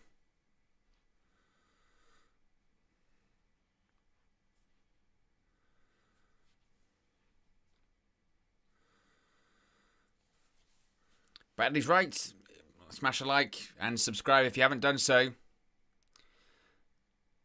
It's been a long weekend. We're nearly... It feels like I'm trying to get to the end of it. But it has been a long weekend. But this is what we love to do. This is the graft you put in. Ilja Dragunov is in the ring. Doing his weird conducting of the orchestra.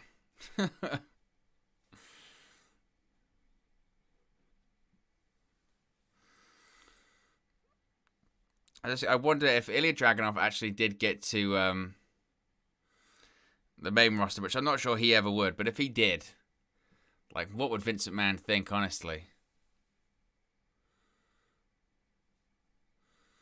Ilja Dragunov no longer wears the red contact lenses as well. He's took them out.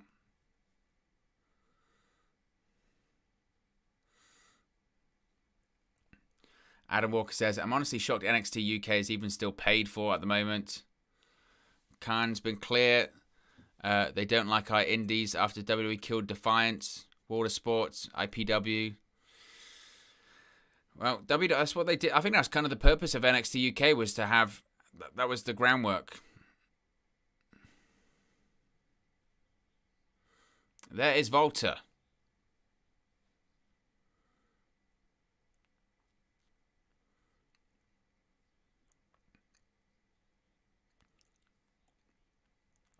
Day 870 of the NXT UK Championship reign for Volta.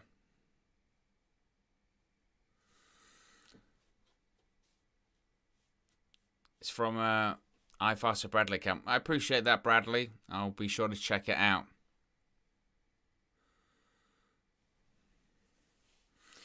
I think this could be the night that Volta loses the championship. I definitely do.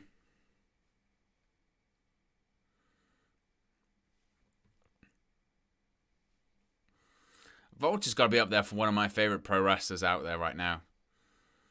Every time he works, it feels like a big deal. And he just beats the hell out of people. It's tremendous.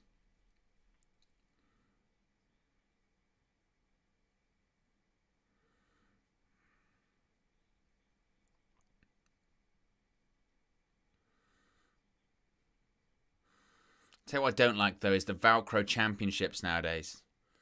Ugh.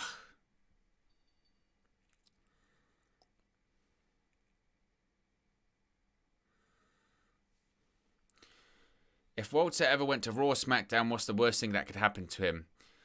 They turn him into the Funkasaurus like Brodus Clay. The Waltersaurus.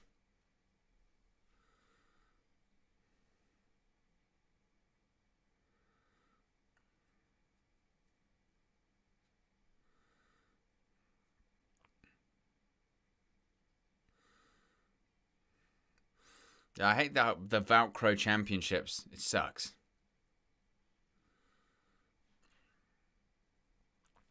Longest reigning champion in WWE's modern era. NXT UK champion for 870 days.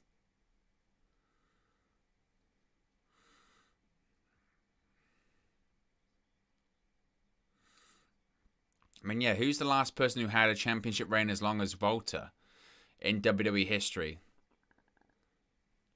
That's got to be what? It's probably got to be like Hogan's championship reign, right? That's probably the last reign that was that long.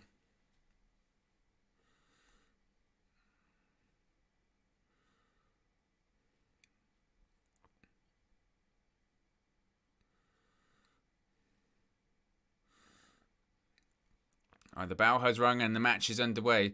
Walter looks like he's lost some weight actually as well. He definitely looks like he's leaned up a bit. I mean, Walter's always a big guy anyway, but he's definitely lost some weight. Good for him.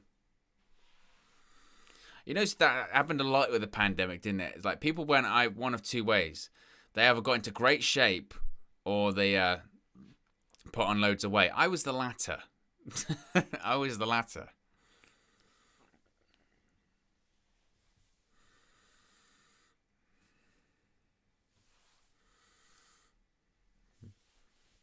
Volta's getting frustrated already.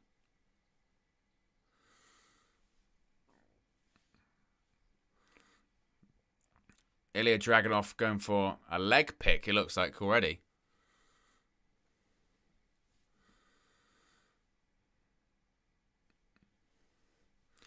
Misha Jarrett says, Walter Championship is going to be taken away tonight. Somebody needs to win it from him.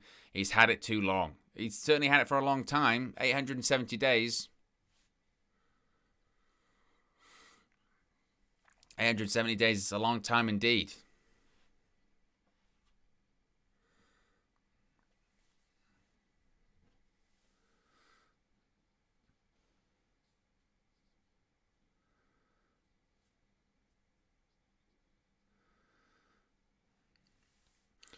Dragunov going to go for I thought he was going to go for a heel hook or something like that.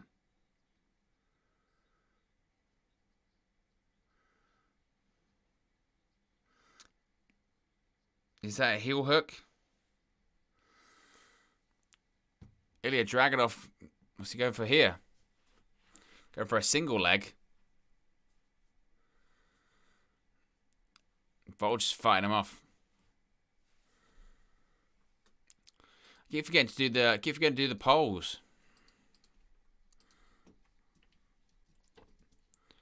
Who leaves as NXT UK champion?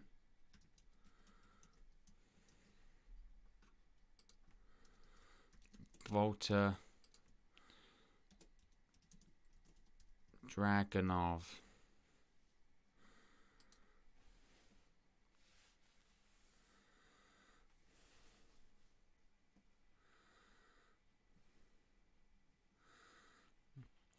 Yeah, the thing is with what's great with the Walter match is you're just sort of waiting. You're waiting for the big Walter chop. Wait for the big Walter chop and just absolutely take someone's head off, which is what he does best.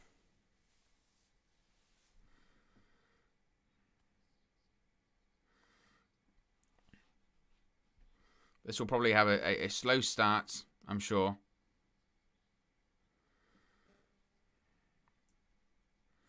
Dragunov rolls through. Start off, he's working the match with a side headlock takeover. Adam Walker with a super chat. Appreciate that, Adam. Says, longest WWE title run, Bruno Sammartino. Of course, 2,803 days. They said that it was Walters was the longest reign of the modern era. I just wanted to know which title reigns were longer, or which was the last title reign to be longer than Walter's. I think it was probably maybe like Hogan's first title run. That was several years, wasn't it?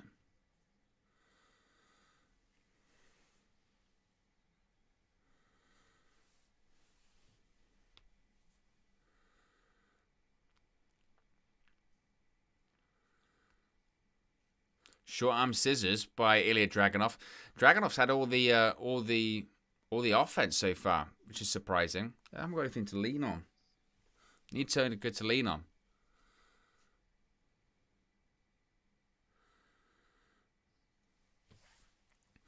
It's interesting. I've seen Mickie James just do a tweet.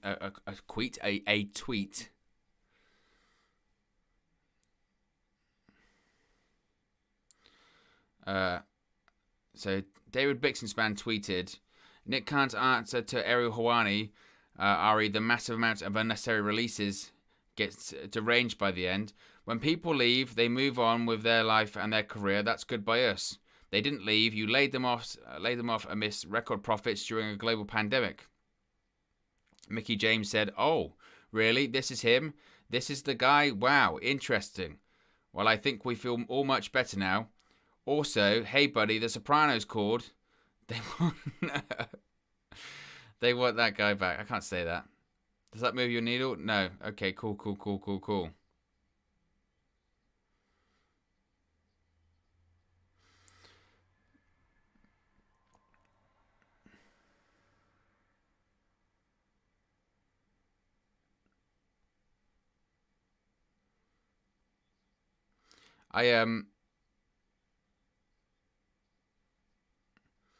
It's funny. Today at the Arsenal Chelsea game, they played Cult of Personality. They've played CM Punk's theme song, Cult of Personality, at the Emirates, and I saw the clip of it on Twitter, so I put it on there. People got really angry at me. They were like, they play music there all the time, which I know, of course they do. They played the game and they played all that kind of stuff at the Emirates before. They were like, it's got nothing to do with AEW. It's got nothing to do with CM Punk. It obviously has something to do with CM Punk. Yes, they play wrestling themes there at halftime, but they're playing that song because CM Punk came back.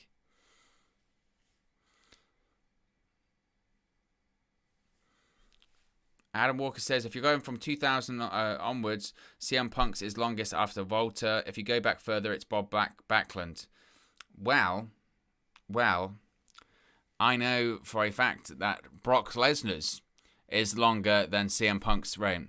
Brock Lesnar's Universal Championship reign is about 18 months, is it not? He won it at WrestleMania 33 in 2017, and then dropped it to Roman Reigns at SummerSlam 2018. Walter transitions into an STF.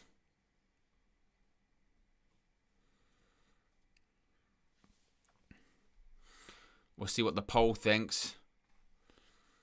Poll's going to go with Walter to leave NXT TakeOver victorious, which is interesting. Snap there. Oh, kick to the spine by Walter.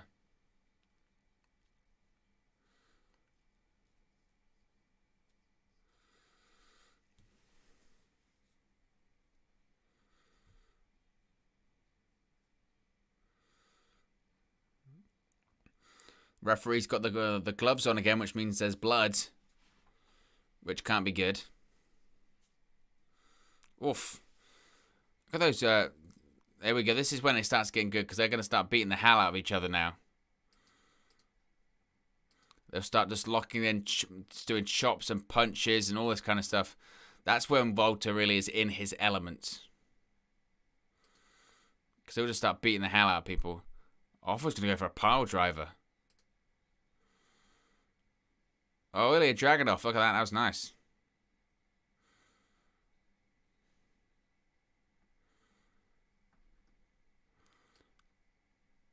Oh, jumping kick. Got to go for a clothesline. Now he's just running, keeps running with these clotheslines.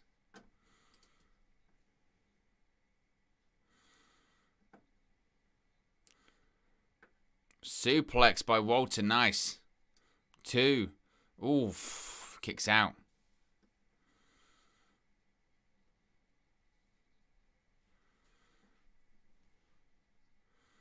Look at that. Bang. Walter's just an animal, isn't he? That's the thing. Walter's just an absolute animal.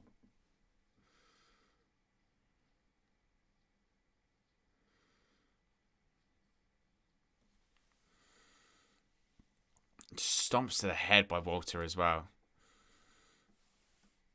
He's absolutely brutal.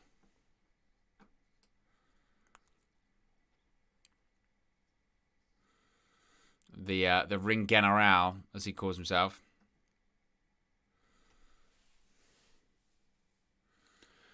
Brock does 504 days, but only count if it was counted being vacated during the middle of it. Was it vacated during the middle of it? I forget that. Walter just beating the hell out of Dragunov. Oh, what a kick. What a boot.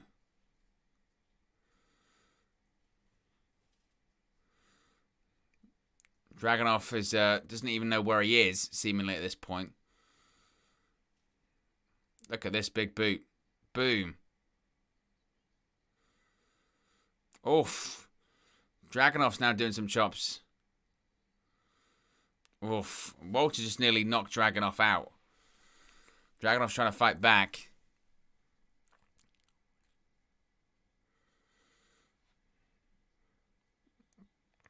Oh, Dragunov manages to roll through. He's going to go for a submission of sorts, it looks like. Trying to lace the fingers and trying to get in a version of a submission, it looks like.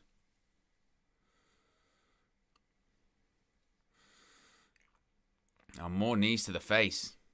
Oof. Oh, a chop to the head. Back fist to the head. Oof.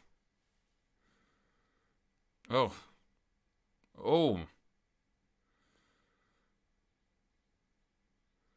Oof. Look at these elbows.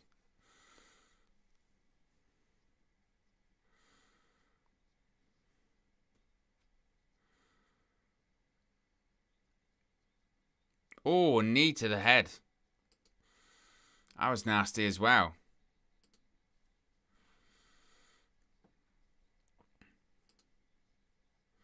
Dragunov's he's just taking some serious punishment here.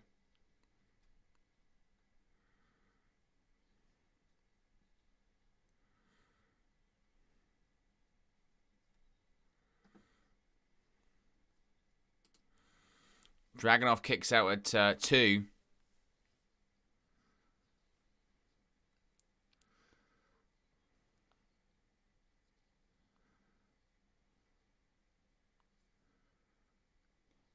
Four, 8, 12, 15, 4, 8, 12, 16, 20, 24.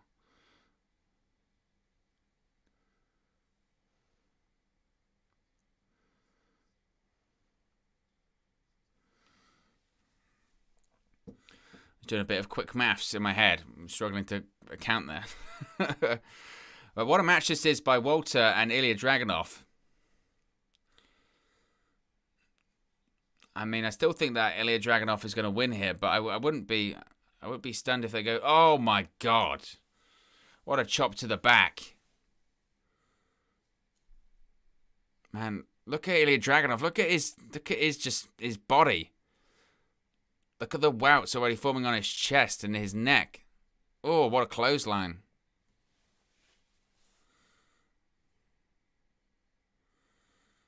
Oh, chop to the back of the neck. Oh, German suplex by Dragunov.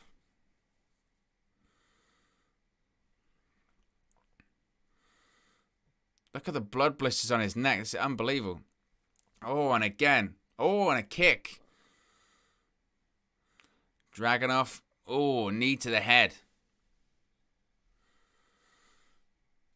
He's trying to lift him. Oh, does it? Oh, Walter kicks out.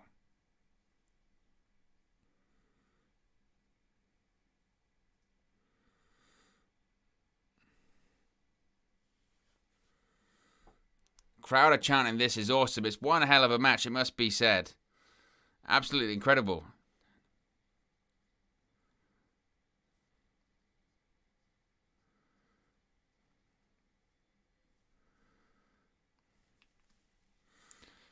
Champion's prone. He's going for it. Oh, shotgun drop kick.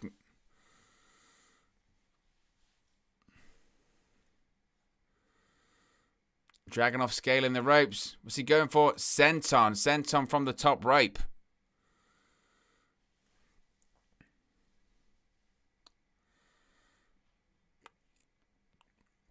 Dragunov sensing it, looks like.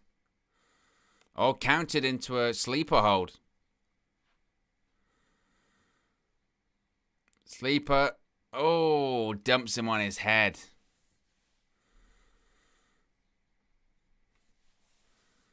Oof. Dragunov, he might win it. Crowd are chanting holy SHIT. They're loving this one. Oof. They're still going. Bang.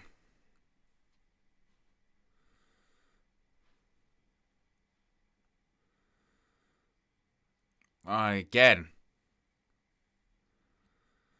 2. Oh, kicks out.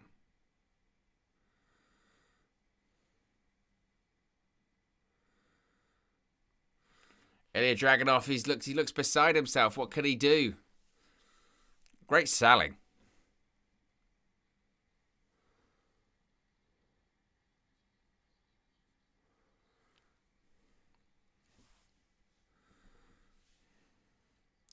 Ilja Dragunov he's still trying to figure out what to do.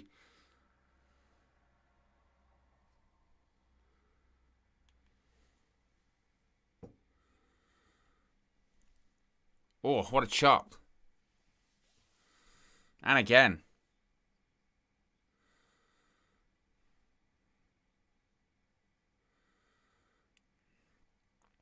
Oh my God, what a chop by Walter. This might be it. 2.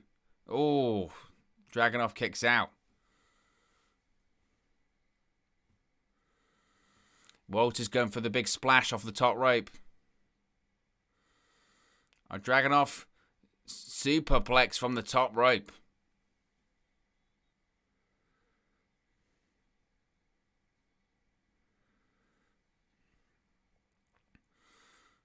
What's he going for now?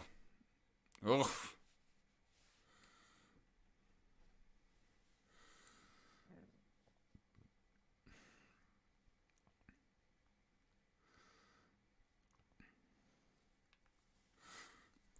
Crowd are chanting "Fight Forever."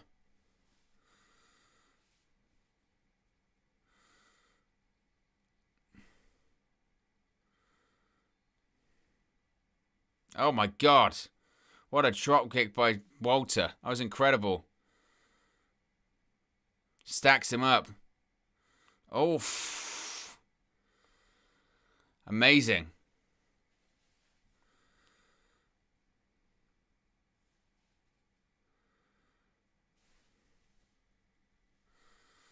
Crowd are still chanting yes, yes, yes, because the match is carrying on. What is this match gonna take? Look at Ilja Dragunov's chest. It's just brutal. His chest looks like just raw meat. Oh my God! Just slaps to the face by Walter. Oh, and a knee to the face once again. Another powerbomb. Surely that's got to be it. Walter's going to the top rope.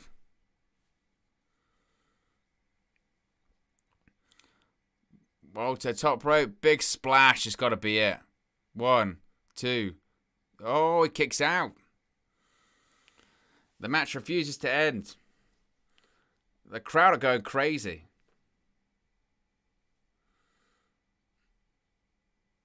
Oh, look at that shot to the gut. Like I said, this is what's crazy about Walter and Ilja Dragunov is that they'll just beat each other up for real. Like they don't care. Like I said, they'll just beat each other up for real. No problem.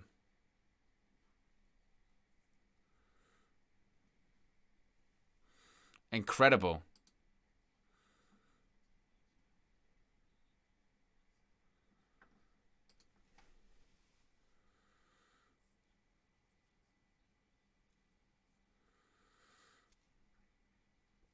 Oh, what a big boot by Walter to Dragunov. Oof.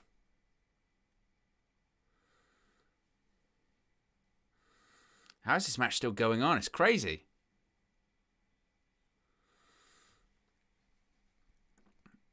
Dragunov still fighting, still going for it.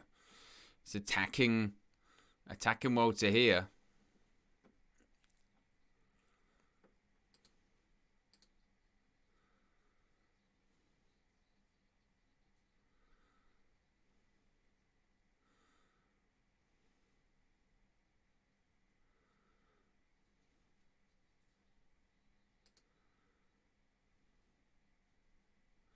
What are they planning here? What are they going to do? Oh, look nasty. Dragunov still attacking Walter. My goodness. It's never ending.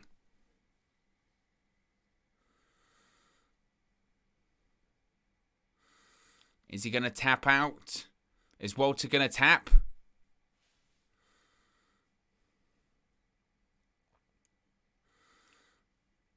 Walter's still trying to fight back somehow.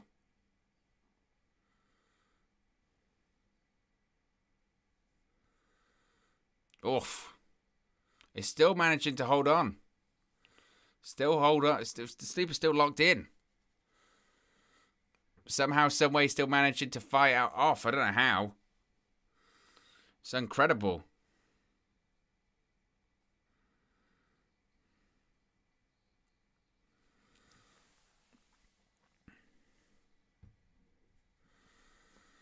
Champion is still in a world of pain.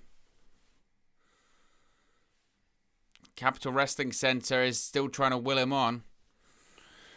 Ugh. Another forearm. Oh, locked him in. Oh, he's tapped out. He tapped out. It's over. Walter tapped out. Dragunov did it. Oh, my God.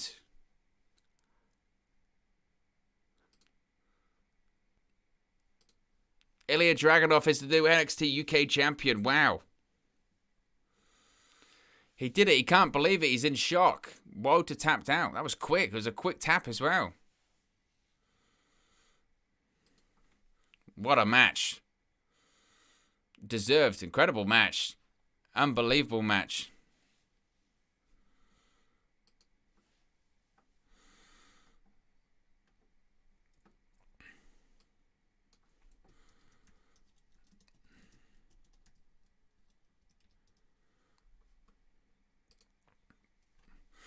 Walter is the 870-day reign for Walter is over. What an unbelievable match.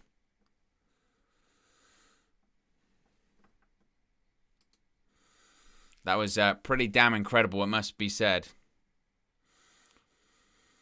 I mean, what more can be said about that match? Apart from it was amazing. That was it. It was unbelievable. I think it was as good as what everyone thought it was going to be. The interesting thing was how quickly they had Walter tap. He literally he gets caught in and just taps out immediately. And Dragunov, he's got his foot on Walter's chest. That's how you put him over, ladies and gentlemen. That's how you get people over. That's how you put them over. New NXT UK champion, Ilja Dragunov.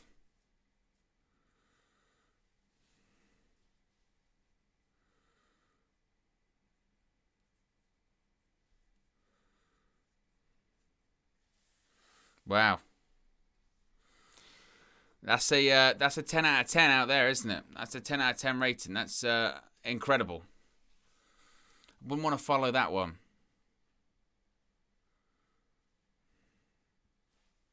I mean, how do you even follow that? How do you follow that match?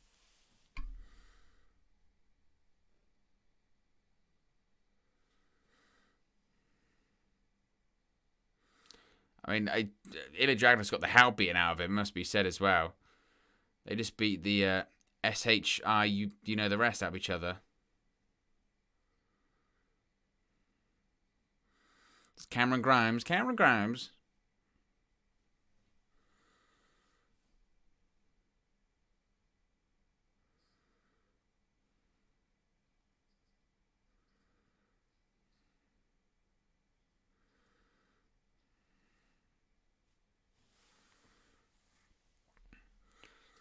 Karrion Kross is the $1 million champion.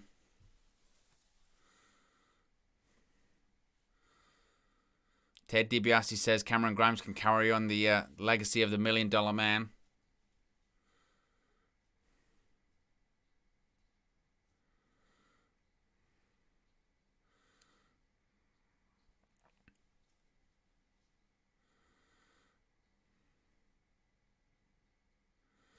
Ted DiBiase is just handing out money to people.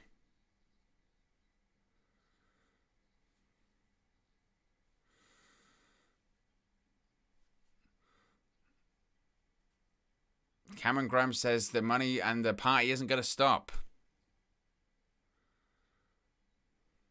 $1 million celebration on Tuesday.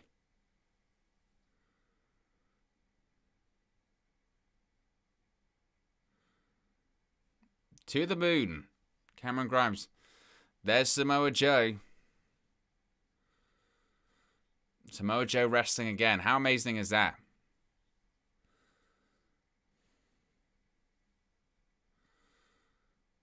Oh, there's William Regal.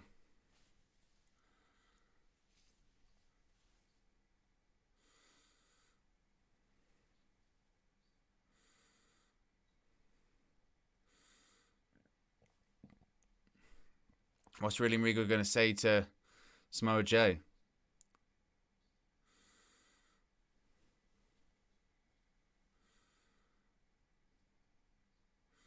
William Regal says he's got to stay unbiased. But I want you to know, I want you to kick his ass.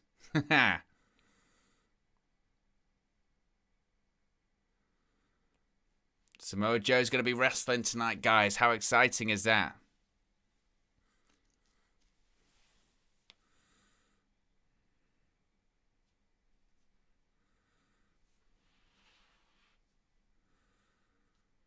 Two out of 3 falls looks like it's going to be next.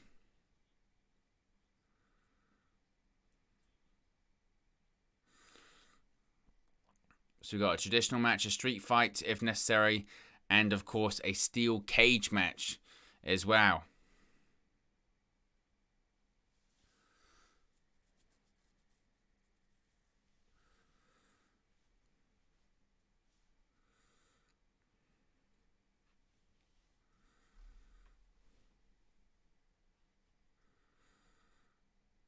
So we've got the first match is a traditional wrestling match. The second match is a what a street fight, and the last match is a steel cage match. What that will mean, I don't know. I always find it